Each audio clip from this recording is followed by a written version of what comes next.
El tema que vamos a revisar hoy son las técnicas de diagnóstico basadas en biología molecular, con énfasis en la técnica de reacción en cadena de la polimerasa, también conocida como PCR o PCR. Dentro de las pruebas de laboratorio basadas en biología molecular para detectar enfermedades en camarones, así como ocurre con otras especies animales, se incluye la técnica del dot blot, la técnica de hibridación in situ y diferentes modalidades de la técnica de PCR, que incluyen PCR de un solo paso, PCR de dos pasos o anidado, también conocido en inglés como nested PCR,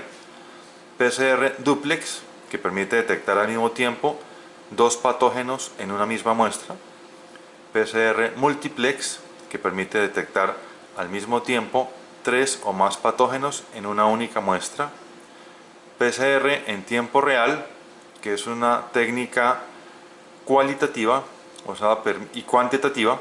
permite conocer la cantidad aproximada de patógenos presentes en la muestra, y una técnica nueva, relativamente nueva, llamada PCR isotérmico o PCR LAMP, que permite correr la prueba de PCR a una temperatura constante sin necesidad de utilizar como tal un termociclador.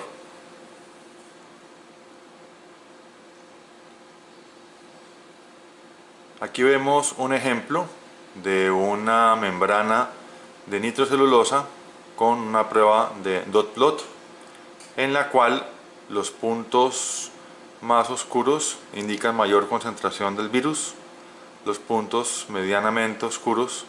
indican menor concentración viral, los puntos casi no visibles indican muy baja concentración del virus, y los puntos en blanco indican presencia de muestras en las cuales no se detecta el virus en cuestión.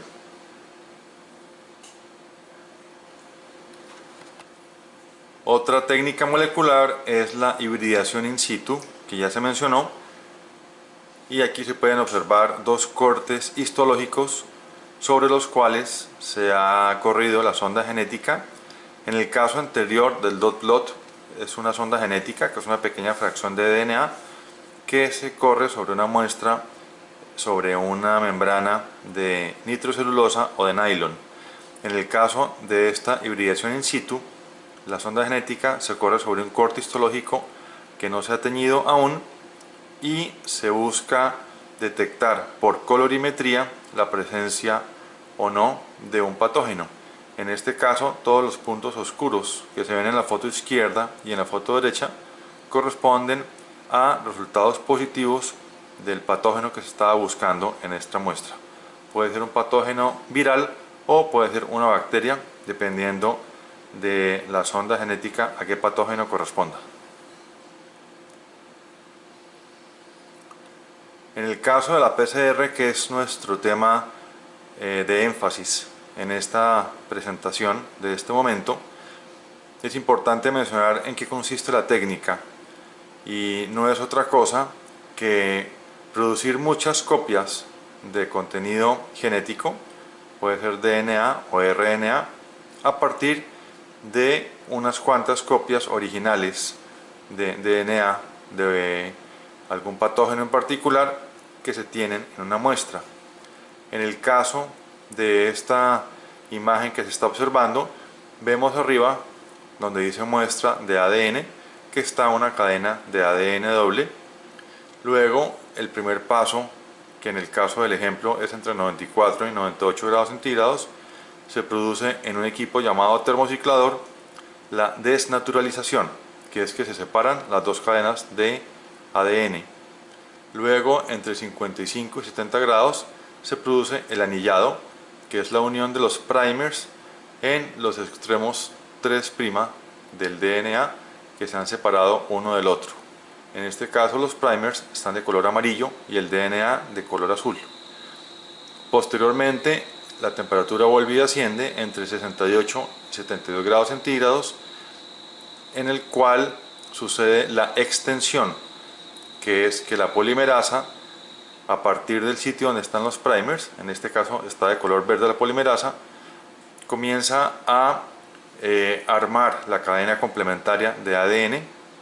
en sentido 3'-5', de acuerdo con la disponibilidad de deoxonucleótidos que hemos puesto en ese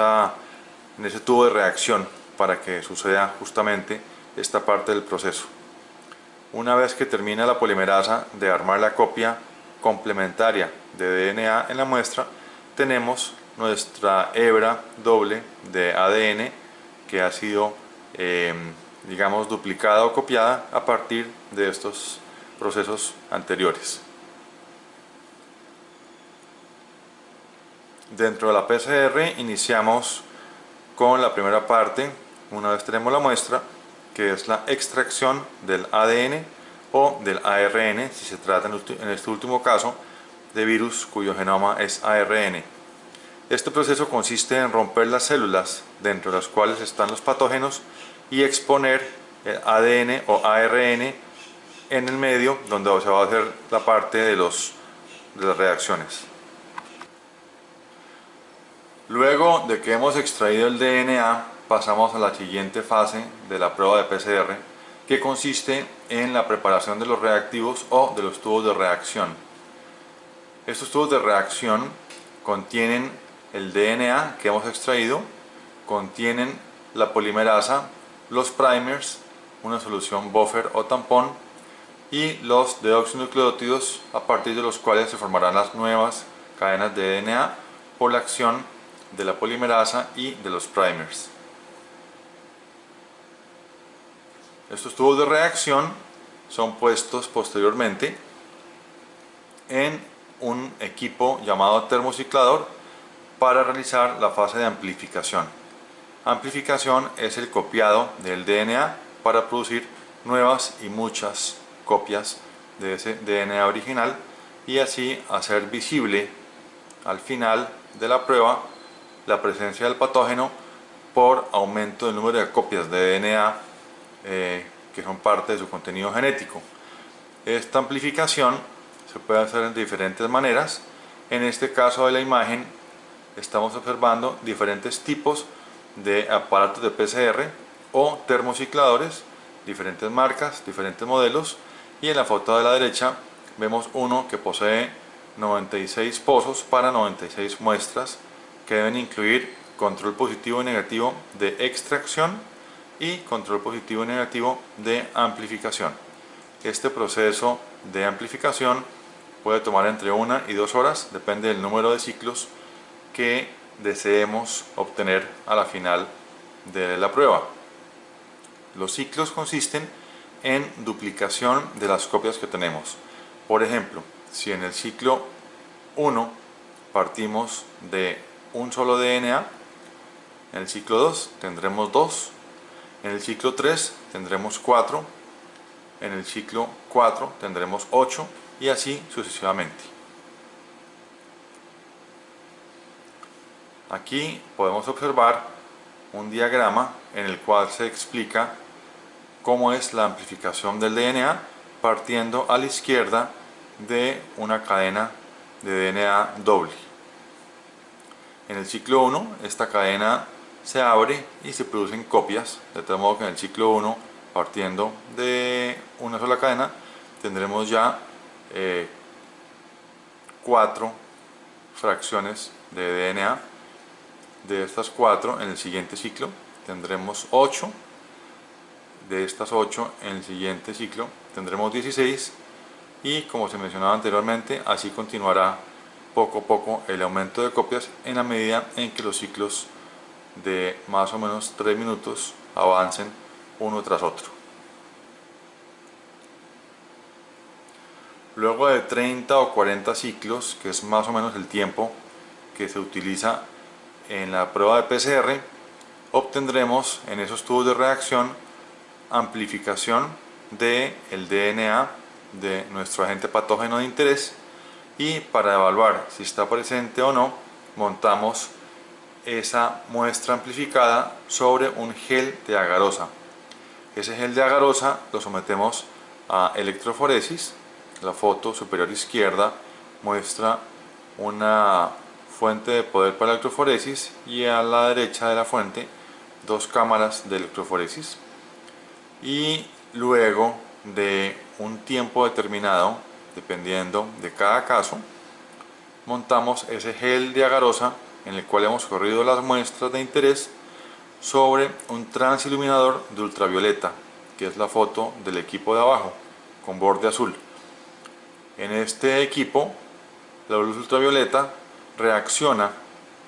con el bromuro de etidio, que es una solución, una sustancia con la cual se preparaba el gel de agarosa, que se une al DNA y que migra con el DNA durante la electroforesis, haciéndolo evidente a la hora de revelar este gel sobre la luz ultravioleta.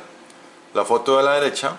muestra 13 columnas en las cuales la primera es un marcador de peso molecular y de la 2 a la 13 son muestras, en las cuales todas han sido positivas a un patógeno cuyo peso molecular es muy similar al peso molecular de la primera banda a la izquierda, columna 1, del marcador de peso molecular.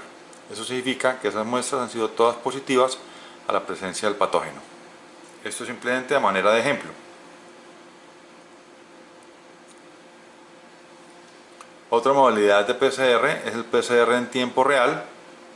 que consiste en calcular a través de la amplificación controlada en un equipo de PCR conectado a un computador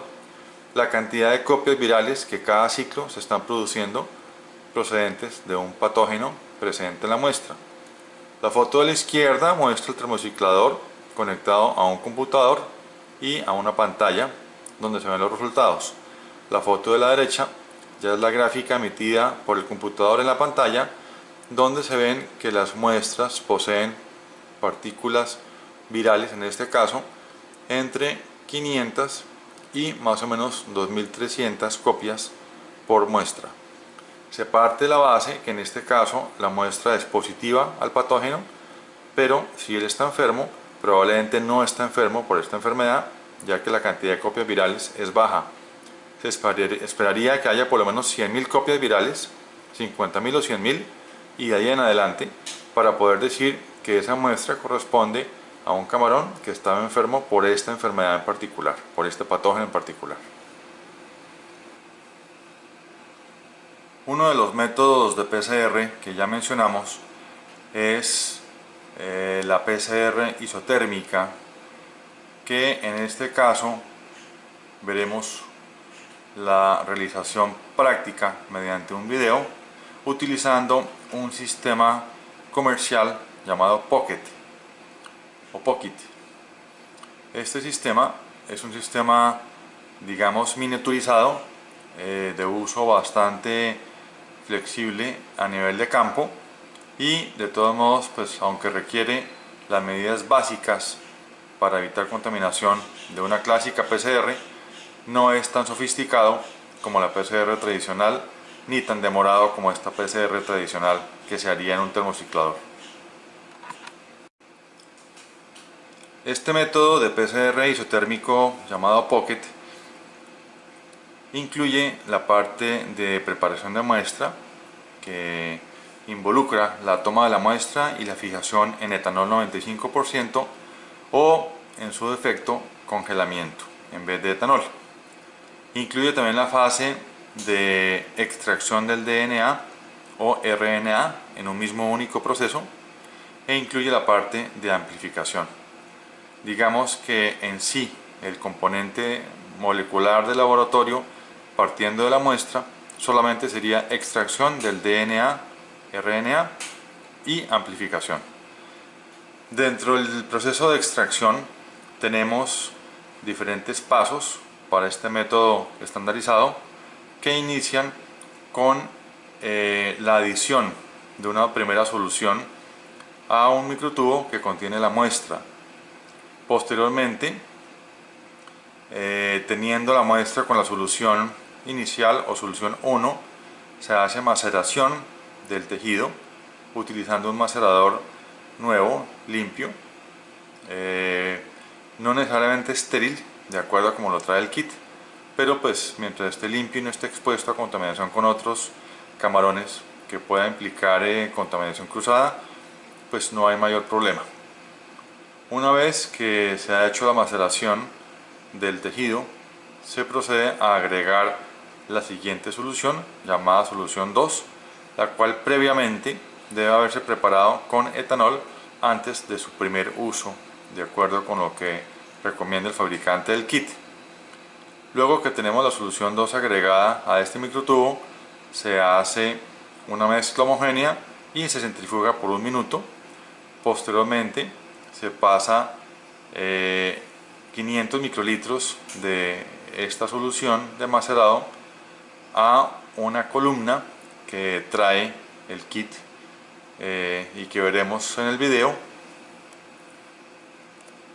Posteriormente esta columna se centrifuga por 1 minuto,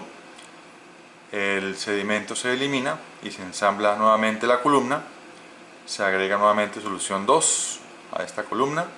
se centrifuga por 3 minutos y se elimina el sedimento y la parte inferior de la columna. La parte superior de la columna se transfiere a un microtubo nuevo de 1.5 mililitros. A esta columna transferida se le agrega la solución 3 finalmente, que varía su volumen, 200 microlitros si es hemolinfa o pleópodos, o 400 microlitros si hemos extraído o estamos extrayendo hepatopáncreas. Esta nueva preparación se centrifuga por 1 minuto, se descarta finalmente la columna y la solución que queda en la base del microtubo es el DNA que hemos extraído y que está listo para ser utilizado. En caso de que no lo podamos usar de una vez en la prueba de PCR, debemos congelarlo inmediatamente a menos 20 grados centígrados y mantenerlo en congelamiento hasta el momento en que va a ser utilizado.